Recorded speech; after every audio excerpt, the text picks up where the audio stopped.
Praise the lord. యేసుక్రీస్తు నామమున Bible in depth అనేటువంటి కార్యక్రమానికి మిమ్మల్ని ఆహ్వానిస్తూ ఉన్నాను. ఈరోజు అబ్రాము, అబ్రహాము అనేటువంటి పేరులోని వ్యత్యాసాలను మనము తెలుసుకుందాం.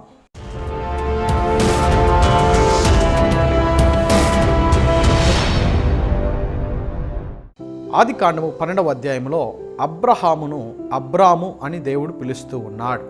అక్కడి నుండి 17వ అధ్యాయము 4వ వాక్యం వరకు కూడా అతని పేరు అబ్రాముగానే ఉన్నది. అయితే దేవుడు ఆదికాండం 17వ అధ్యాయం 5వ వాక్యంలో అబ్రామును అబ్రాముగా మారుస్తూ ఉన్నాడు. మరి పేరును మార్చాడా లేదా పేరులోని అర్థాన్ని మార్చాడా అని చెప్పి మనము హీబ్రూ అక్షరాలతో మనము దాన్ని తెలుసుకుందాం. అబ్రామ్ అనేటువంటి పేరులో హీబ్రూ అక్షరాలు ఆలెఫ్, బెత్, రేష్, మెమ్ అనేటువంటి 4 అక్షరాలు అందులో ఉంటాయి. అయితే దేవుడు హే అనేటువంటి అక్షరాన్ని అబ్రాములోనికి చేరుస్తూ ఉన్నాడు. ఈ యొక్క అక్షరము చేర్చటం వలన అబ్రాము అబ్రహాముగా మార్చబడుతూ ఉన్నాడు. అలాగనే ఆదికాండం 17వ అధ్యాయం 15వ వాక్యం వరకు కూడా సారా సారయిగా పిలువబడుతూ ఉన్నది.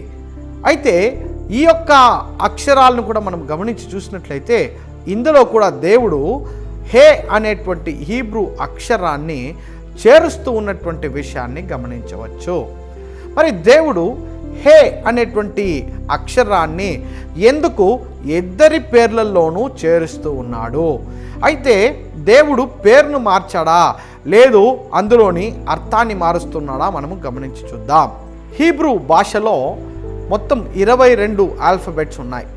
ఆ 22 ఆల్ఫబెట్స్లో హే అనేటువంటి ఆల్ఫబెట్ 5వ ఆల్ఫబెట్గా ఉన్నది. ఎప్పుడు కూడా హీబ్రూ భాషలోని ఆల్ఫబెట్స్ అన్నిటికి కూడా ఒక న్యూమరికల్ వాల్యూ కూడా ఉంటుంది. ఈ హే అనేటువంటి అక్షరానికి న్యూమరికల్ వాల్యూని మనం గమనించి చూసినట్లయితే 5 అనేటువంటి సంఖ్య. బైబిల్లో ప్రతి సంఖ్యకు ఒక అర్థము ఉన్నది. దీని గురించి బిబ్లికల్ న్యూమరాలజీ అని చెప్పి ఒక వీడియో చేసి ఉన్నాను. దాన్ని కూడా డిస్క్రిప్షన్లో ఇస్తూ ఉన్నాను, మీరు చూసి తెలుసుకోండి. బైబిల్ ప్రకారము 5 అనేటువంటి సంఖ్యకు దేవుని శక్తి లేదా దేవుని కృప అనే అర్థము ఉన్నది. మరి ఇక్కడ అబ్రహాములోను సారాలోను హే అనేటువంటి పదాన్ని దేవుడు ఉంచుతూ ఉన్నాడంటే అక్కడ మనం అర్థం చేసుకోవలసినది దేవుని యొక్క శక్తిని అబ్రహాములోను సారాలోను ఉంచుతూ ఉన్నాడు. అంతవరకు కూడా పిల్లలను కనలేనటువంటి వాడుగా అబ్రహాము ఉన్నాడు. ఎప్పుడైతే దేవుని శక్తి అబ్రహాములోనికి వస్తూ ఉన్నదో అక్కడ 100 సంవత్సరాల్లో కూడా ఇస్సాకును కనటానికి దేవుడు శక్తినిస్తూ ఉన్నాడనేటువంటి విషయాన్ని మనము గమనించాలి. అదే రీతిగా ఈ 5 అనేటువంటి సంఖ్యకు దేవుని కృప అని కూడా అర్థం ఉన్నది. దేవుని కృప అబ్రహాము మీద చూపించబడినది. అంత మాత్రమే కాకుండా ఆయన ద్వారా ప్రపంచం అంతటికి కూడా దేవుని యొక్క కృప చూపించబడింది. దీని గురించి అబ్రహాము పిలుపు యొక్క ఉద్దేశము అని చెప్పి నేను ఒక వీడియో చేసి ఉన్నాను. దాన్ని కూడా మీరు చూసినట్లయితే ఇంకా స్పష్టంగా అర్థమవుతుంది.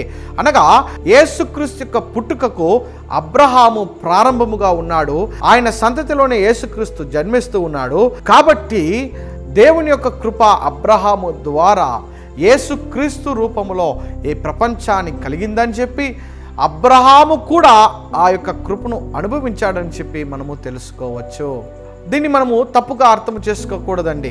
మనము దీన్ని విన్న వెంటనే మనము కూడా ఒక న్యూమరాలజిస్ట్ దగ్గరికి వెళ్ళి మన పేరు యొక్క అర్థాన్ని మార్చుకోవటమో అక్షరాలను మార్చుకోవటమో దాని వలన ఏమి ఉపయోగం ఉండదు. దేవుని శక్తి అబ్రహాముకు అనుగ్రహించబడిందని మనము అర్థము చేసుకోవటం కొరకు ఆ యొక్క సాదృశ్యం ఇవ్వబడిందే కానీ మనము పేరు మార్చుకోవటం వలన ఏమీ కూడా జరగదు. కాబట్టి అబ్రహాముకు ఉన్నటువంటి తేడా దేవుని యొక్క శక్తి, దేవుని యొక్క కృపను పొందినవాడు అబ్రహాము అని మనము తెలుసుకుందాం. దేవుడు మిమ్మల్ని దీవించును గాక. ఆమేన్.